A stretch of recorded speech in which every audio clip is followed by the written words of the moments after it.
Good morning and welcome. It is Saturday, the 14th of January. I am Flatcap Callum and I'm hoping you are all very, very well. I do know what month it is, honest. What have we got on this horrible looking drizzly Saturday?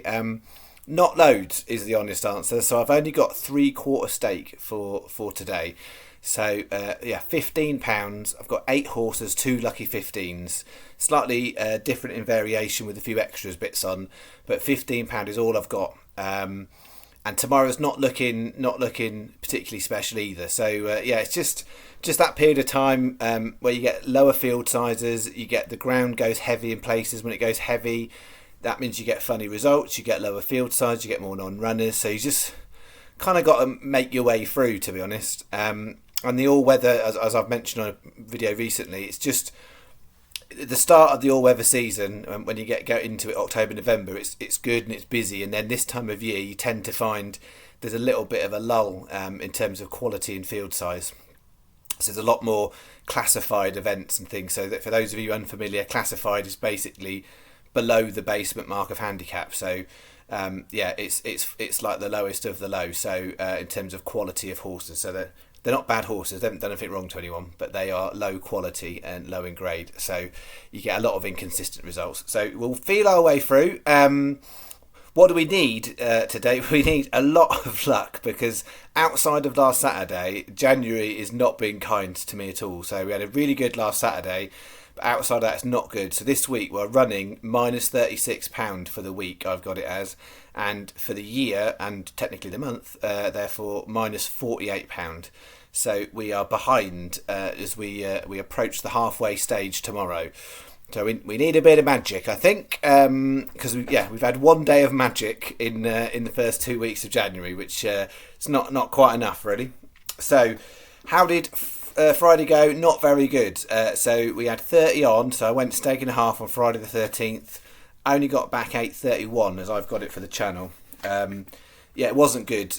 Strike rate's down this week as well. Last week we were just shy of 39%. Where I'm aiming for is that kind of 33-35% strike rate, horses making the frame. That's our channel average. Last week we're nearly 39%. Didn't quite make enough of it. This week, much less horses so far, but we're running at 15%, which is so bit below even a bad week. So what did we have? We had this. It ran with credit, then faded. Police Academy would have got third, but it made a mistake at the last that cost it, and it was fourth. Cash again placed, and then Darjink wasn't good. So one place on a 5-1 shot is not going to do you well. This one started off well. Trelly Hills ran a nice race and was placed. Miss Elsa ran up with it. She took it from the front and she ran reasonably well until then fading and coming last. But a stand by it was worth a go. Nizaka no good, and Uzo ran a decent race and was placed. So it was a place double. So that was a something at least on that bet too. So place double on 16s and 9s is okay, but not making the bet profitable. Then this one, I blame Paolo. He said it looked like a good bet, so it's not my fault. It's his, because these were all to a horse poor. Nothing back on bet 3. Bet 4, close. It was 7th, but not close enough. Then we had Mephisto win, set it up to give us something to cheer about, but then well suited. I mean, I watched that race back a couple of times. I think it got placed, but not according to the judge. It was 5th and we needed 4th. And then Lawrence Company wasn't good. So it was a win 18-1 on its own. So it's always annoying when you get nice price winners and you don't get anything with it. And it meant with the combination double, we lost the first leg. So it didn't matter that Mephisto won 18-1. So that is that. I've gone through yesterday and I've gone through the stats. As far as Saturday goes, something I know some of you have already watched the freebets.com video, so not on the website, on YouTube. So on YouTube, if you just put Flatcap Callum in YouTube, it will come up if you're not already subscribed. There, I'm going into detail about the racing specifically on the on ITV happening, and the horse of the day on there is in the bet here. So this is bet 1. What have we got? 12.35 Lingfield, Recce Dame, which we've taken before, tens. Then we're getting into the much more interesting prices. 110 Lingfield, Exquisite Beauty. I like the race structure here, but that's a bonus because it's the horse that I'm drawn to. So race structure, eight horses, two Charlie Appleby ones at the front of the market. It's a 2-year-old race. They're pushing the value down the market because Charlie Appleby's horses run really, really well, generally speaking. So Exquisite Beauty, unraced 2-year-old. The trainer has a terrible record with 2-year-olds. That's the big problem with this horse. If you actually look at breeding, it's bred to be a decent enough 2-year-old to be competitive in this race. And if you look at kind of siblings and stuff, then actually first time out, it should be okay. So yeah, you've got breeding and saying one thing, you've got the trainer's record saying another. I think it's worth a go. 8 runners against a very, very short price couple of horses at the front. 50-1 Exquisite Beauty. 240 Kempton, horse of the day. On Sky Bet, 50s paying 7 places is what I've got. You can get 66s in a lot of places. Last time I looked, Coral were 80-1 for 5 places. I talked about this quite a lot on freebets.com. on the YouTube channel there. I just think it's one of those ones, it could be a bit of a lurker. People are looking for a progressive horse in here normally. But this horse is not that. They've tried it over chasers recently, and I just think from a handicap mark on soft ground, it is actually a little bit unexposed, although the form doesn't look like that. So yeah, we're putting that in as horses a day. And then 8.30 Chelmsford, Camerata, 25-1. So 12p each way, lucky 15. This is important to get these figures right. 12p each way, lucky 15. Then we've got 6 times 25p each way doubles on all of them. So I've done this before a few times where I've done a 10p and 6. That makes it £6. These two bits make it 6.60. And the reason being, because we've got some of these hefty prices, if we were going for broke, yeah, you'd put it in and you think, well, if get 3 of these, 4 of these at least placed would be wonderful. But this way we're sort of covering ourselves that we've got a bit more stake going on to just 2 placing would give us a better return. So if 3 end up placing on this bet, then the result is we would have been better off slightly doing it all as lucky 15. But I'm hedging my bets a little bit, so I'm doing 6 times 25p each way doubles. So when you put these on the online bet slip, you can put 12p each way in the lucky 15 line, 25p each ways in the doubles line, so we can keep them all in there. And then we've got 40p each way single on Shantou Express, horse of the day. And just so we've got, that's the extent of a saver bet, got a massive long old wait, between nearly like 6 hours between the last race there.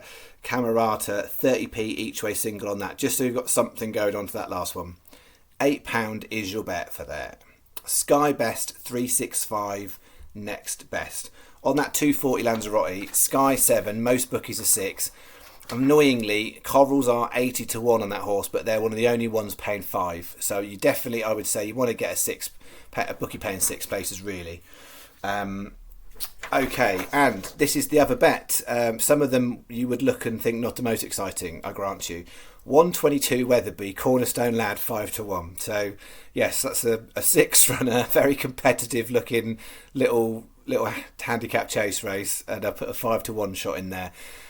I just think it's on a good mark, and if it runs to standard, it should be involved at the finish. And there wasn't anything. I wanted to put something a little bit safer in. So I say safe. It doesn't mean it's safe. Clearly, does it? There's not clearly a ton of value in 5-1, but I wanted to put it in there. You do get quarter the odds.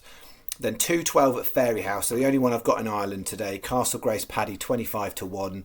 I think that's sort of been written off a little bit as regressive, whereas actually I think it just needs the chance of in the right conditions, which it might get today. Then we're going 240 Kempton in the Lanzarote, so my other horse in there, Western Balboa, 12-1. And then the 3 o'clock Warwick, if you watch the freebets.com video, I had Fortescue in there. It's a non-runner, so I'm just going with Nesta Park on a lower price. There's some bigger ones in there. I'm just not keen on the ground at Warwick. It's a heavy going at the moment in Warwick. the chase course is very stiff. So as in, particularly you get down certain parts and the jumps come thick and fast. And I think tired legs jumps. I'm not sure how many horses are going to finish in that race. So although I think Paddy and Sky are paying 5 places, I wouldn't be surprised if you got even 4 just finishing that race because of the conditions. So we'll see. So Nesta Park I think is particularly well handicapped. There's not tons of value in it, but I was happy at 9s. So we're going 20p each way, Lucky 15. And 50p each way double Western Balboa and Nesta Park. So it's £7 total. Sky best, Paddy second best because Paddy are paying 5 places on there as well as Sky. No one else is. That is that. That is the extent of Saturday's channel bets. A couple of other things. Word on the golf, not so good. So the side bet is sunk because Malnati and Simpson look like they're actually going to miss the cut, which is ridiculous. So we've only got 1 left on that bet, and it doesn't mean anything because it's a Trixie. So then we're down to the outright market, and it wasn't a brilliant day for ours, although it does mean that they've all made the cut. So you've got Knox and Steele now at 2 under, so they're 6 shots away from placing at the halfway stage, and Kaziri's 3 under, so he is 5 shots away from placing. So good to get all 3 of them make the weekend, and they're all nicely 80-1 shots. We just need at least one of them to make a bit of a push on Saturday night to do that. They are running slightly behind in Hawaii, so they haven't quite finished round 2. So I think a couple of people have got to finish out, so they haven't actually declared the cut line, but it looks fairly obvious. That is that. A word on Cheltenham. So there has been a few questions and comments, and I mentioned it a few times. So just give you an update on my Cheltenham anti-post plan. Last year I did 3 anti-post videos where I focused on non-handicap races. I think the Tuesday, Wednesday, non-handicap races, Thursday, Friday, and handicap races. And I put them all out over a course of 3 weeks. This year, similar but different in the sense of I'm going to do 3 anti-post videos again. I'm going to do the main championship races, so the Gold Cup, the Stayers Hurdle, Champion Chase, Champion Hurdle, Ryanair, that kind of stuff. I'm going to do a video just on that one, and that will come out first. And then the second video will be all the novice races, and then I'll have a look within the novice races about some of the odd races that are a little bit harder to read. So things like the like the Glen Farkles or something like that, which is cross-country chase race, so it's a bit of a one-off. So I'll have a look where I fit that in, and then I'll do a handicaps one specifically. The handicap one I will leave closer to Cheltenham. So the question mark is when I'll put the first video out, because the key milestone between now here and Cheltenham is the Dublin Racing Festival, which happens the 4th and 5th of February, because there's quite a lot of races that will change the market. So I just want to have a look at what my selections are going to be for the first video, and then work out whether or not I would rather get it out before Dublin Racing Festival. I think it's going to impact the selections negatively or not, if that makes sense. So what it means is first video for anti-post might be in 2 weeks, it might be in 3 weeks, so I'll keep you updated near the time. But I know there's loads and loads of content and people putting out this, that and the other. You just need to go a bit cautious at the moment with the anti-post market, because for handicaps I always do it near the time, because you get better place terms near the time you do it. Now there'll be some bookies offering you 5 places, but you don't quite know who's going to turn up and run in some of these yet. For the championship races, it's a little bit clearer, but like take the novice division, you'll get horses that are entered in all 3 different hurdles or all 3 different chases. It's much harder to read at this stage. So you've got some bookies have gone early with non-runner, no bet. So clarification for those of you who are new to this: normally at this time you're betting anti-post, which basically means if your horse doesn't run, you lose your money. Anti-post then normally subsides to about 2 days before, and then you're into normal market, which means if your horse doesn't run, you get your money back. For Cheltenham, bookies tend to start going non-runner, no bet, so in essence, normal terms, if you like, beforehand. William Hill 365 have gone early, but what they will do is they'll artificially lower the market in compared to other bookies that are offering anti-post. So it basically means you're getting less value in the price by taking non-runner, no bet. So you're getting the security of doing it, but you're losing value in the price. And so you have to be very careful and make sure you look in a lot of detail around actually, am I getting a good deal on this or not in terms of from a value perspective. So I'm not fussed about, everybody going non-run and no bet at the moment, because it will drive a lot of traffic to the bookies. It doesn't mean there's suddenly loads of value. In essence, you actually lose value. I'd rather find a horse that I'm like that's going to run, and do it in the anti-post market and get a better price. Hopefully that makes sense, because I'm conscious that, when I explain some of these things, I sometimes take for granted what I know and what other people don't know.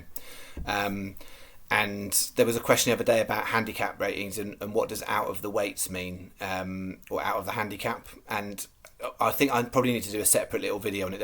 I had plans ages ago to do lots of these little separate videos to explain some things that are like standard things. But it's probably a bit long to explain it in here.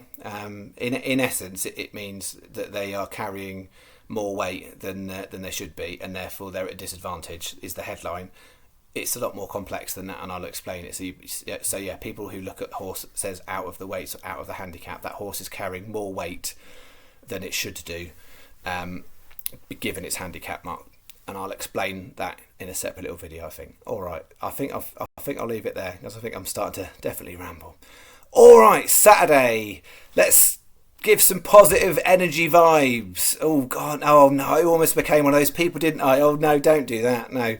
Oh yeah, no, positive vibes. Yeah, positive vibes without having to do any weird hand signals and try and psychologically make you press a button on my channel. All right, I'll be back tomorrow with what I can find to make do with tomorrow.